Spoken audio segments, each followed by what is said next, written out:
So that often when people sort of say that, you know, my parents did this or my parents did that, and a lot of our issues come from childhood because that's where the brain is growing, that's where we're downloading information, and our role models, whether they are role models or anti-role models, are the ones that we have right from the beginning of our lives. And because we spend so much time with these giants who are called parents, and they're putting their stuff on us and raising us in a certain way, we are being hypnotized, really, because we don't really develop consciousness till about the age of 12. And so we're in a very hypnotic state for a lot of that time. So generally that's where a lot of issues come from, when we have to do some work and free up the limiting beliefs and the fear and the guilt and the shame and the trauma and all the sadness and the hurts.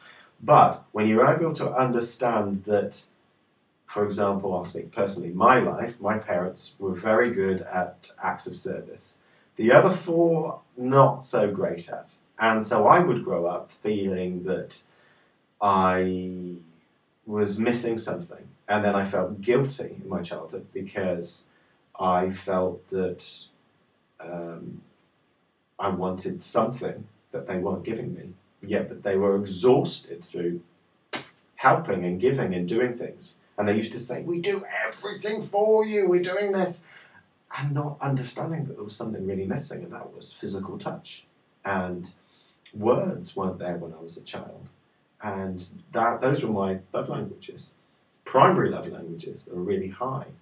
And I used that in coaching people to help them understand that very often parents are doing the best with the resources that they have, and that their love language might be acts of service. They might feel particularly that it's important to touch or to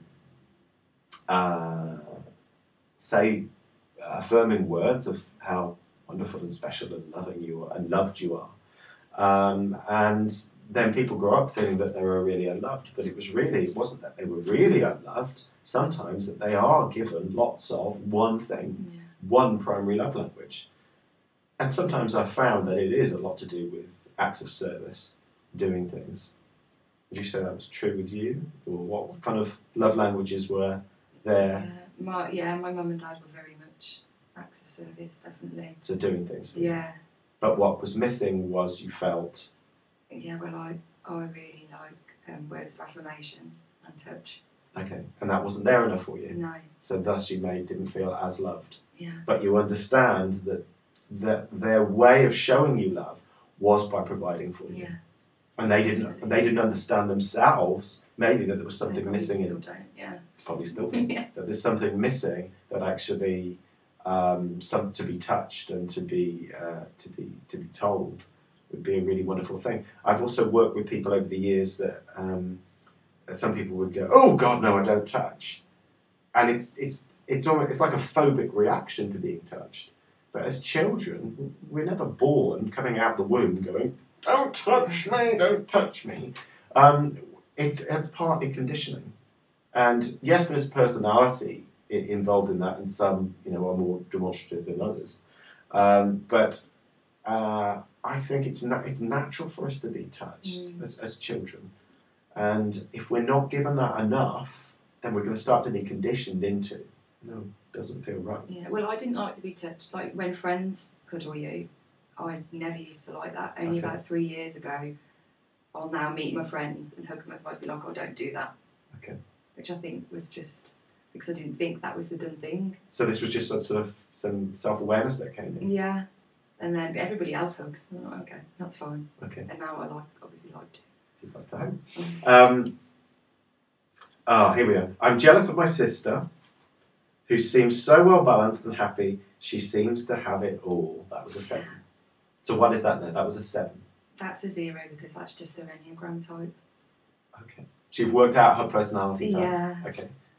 What type is she? Well, initially I thought she was a 3. Right. But I actually think she's a 1. Oh, she's okay. Yeah. Perfectionist. Yeah. Okay. Control type. Yeah. Okay. And then you mentioned something else earlier before I started rolling the camera about your sister, and you said, when I was growing up, my mum told us at least on one occasion, I don't know if it was numerous times, I got the looks and my sister got the brains. And the last time that I came to talk to you, it came out in me in a way that I actually thought I was stupid. And it was only when I was talking to my friend a couple of days after about my session with you that it all came out, that it relates back to what my mum said. Okay. And that I'd built up a fear around being stupid, when actually my sister hasn't got anything better than what I've got. She's been cleverer with the way that she's used it because she hasn't had the doubts about herself that I've had. So she has built a different life, but it doesn't mean that she's any better than I am. She's no cleverer than I am. So you said you did a tiny bit of tapping on that, maybe? I didn't do any tapping on that. Okay. No. Okay. Okay. But there was a fear of not being clever enough, and then you emailed me recently and said you've just got a promotion at work. Yes. Okay. Yeah. Is that connected at all? Yeah. It is? Yeah. Okay. I don't have any... I've certainly let go of the fact that I think I'm stupid. I believe that I can do better, and because of that, I have done better. Fabulous. Okay, last one on here, which was I'm scared to go into places I do not know, or if friends are... If friends are in there, then I need to know where they are in the building before I can go in. That was a 9. Yeah.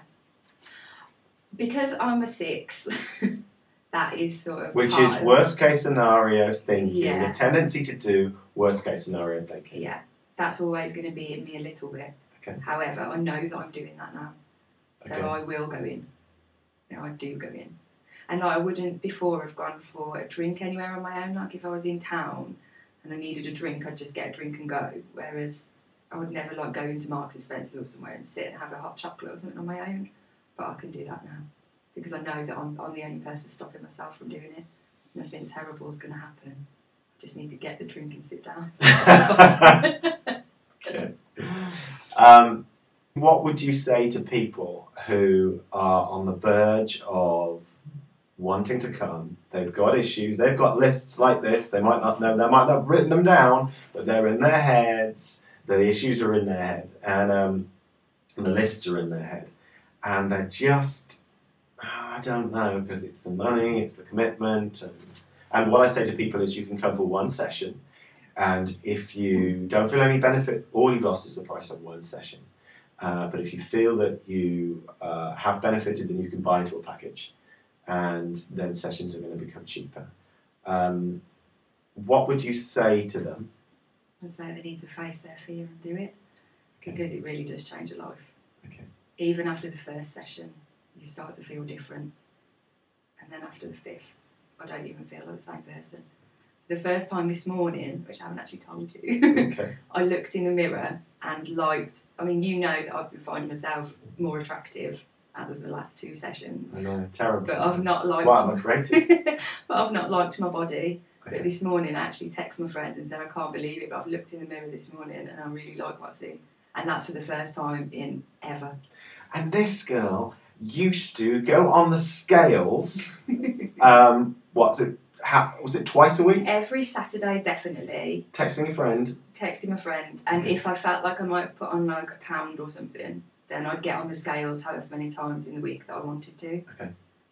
It's been 5 weeks now since I've got on the scales. You haven't been on the scales? I don't want to get on them. I'm never getting on them again. But what might you weigh? I don't care. You don't care? No, because What? you think you look thin in the morning when you look in the mirror, and then you get on the scales and you put on £2, and then you look in the mirror and you look fat. So I don't want to get on the scales. I want to be happy with how I am, and I am. And how are you eating now? Well, I've cut down on my exercise, which is a massive thing for me. Were you just overdoing that, do you think? I've always lent on exercise. So It's helped me with my... I've felt like it's helped me with my head, but now I'm in peace in my head anyway. I don't need to do that. Okay. So I still like exercise, but not ridiculous amounts. And food-wise, I never used to eat any junk food, really, at all. And now, while I have a chocolate bar every day, a small one. God. Wow, because I can. This isn't a symptom of what I do, honestly. Okay. You have a chocolate bar every day. Yeah, Might only edit that like out. a little one. Only a little one. Okay. So you're enjoying life a little Yeah. bit. Okay. I'm relaxed about life now. It's not a big stress. Nothing sort of sits on how heavy I am and whether I'm going to be happy or not. Now you came for kind of like weight issues. Yeah. Well, one of the sessions was Yeah. sort of weight issues, and it was about getting on the scales. Yeah. And you were phobic about not being able to get on scales. Yeah. And denying that possibility. Yeah. And instead of doing it twice a week, we kind of set some... Every 2 weeks. I thought it was 10 days. It was 10 days. We cut it down to 10 days because I couldn't cope with the idea of 2 weeks. You couldn't cope with 2 weeks. Yeah. It was, because you were doing it twice a week, but then the compromise was maybe every week. And then you went, well, maybe I'll do every 10 days. So you were doing Saturdays. Yeah. You're doing every Saturdays, weren't you? Yeah. And every Wednesday. Yeah. And then, so the compromise was, you do a Saturday, miss the next Saturday, and then do the Wednesday. Then miss the Saturday and do the following Saturday. So it was about every 10 days or so. And I've never got back on the scales after that session. Okay. How do you think you would be if you actually did get back on the scales? Just to sort of find out. Is there a fear that if you got on the scales that I would keep getting on them? Mm-hmm. Possibly. I wouldn't say there's a fear. But is this like a scaleaholic? Is this like, an alcoholic? And you fear if you get back on the scales, you'll be a slippy slide. You'll slide all the way down to this. Yeah, I suppose there is partially that thought there, but it's really that I just don't want to get on them. I don't want to know what I weigh. Okay. Because if I get on them and I'm heavier than I want to be, then I'm just going to be obsessed that I need to do a load of exercise and stop eating nice things again. Right. I was in a Mayan village in December. The woman had 16 kids and she had this big smile on her face. They'd only had electricity installed in the last 6 months. I don't think it was part of sort of a necessity in her happiness to go, when you're out next time hunting in the forest, can you bring back some scales for me so I can weigh myself so I can decide whether I'm happy or not? Yeah. It's not really that important. If you're obviously getting quite big, then... But I think you can see this and you can feel it, and the gauge is about happiness and inner peace. Yeah, definitely. And that there are many people who have kept the weight on, or they just felt more comfortable with their size and felt happier. So if you're making it a goal to be a certain weight, then you're only going to be happy if you reach that weight. Yeah. But if you make your goal happiness, if you make your goal fun, if you make your goal peace, if you make your goal love, then you can gauge, am I feeling love right now? Am I feeling happiness right now? Am I feeling peace right now? And sometimes with NLP, you will find people who are very outcome-oriented towards stuff outside of themselves. So it's about earning such an amount of money, it's living in such a house, having such a car, typical, type of person with them. Whereas I've got much more into the outcome being feelings and emotional states. So then if you've got a certain emotional state, it doesn't really matter what's in your outside world. If you feel peace, and if you feel love, and if you feel happy, does it really matter what's on the outside stuff? If you really are happy? And I think that's the way round to go with it. And you're doing that with weight.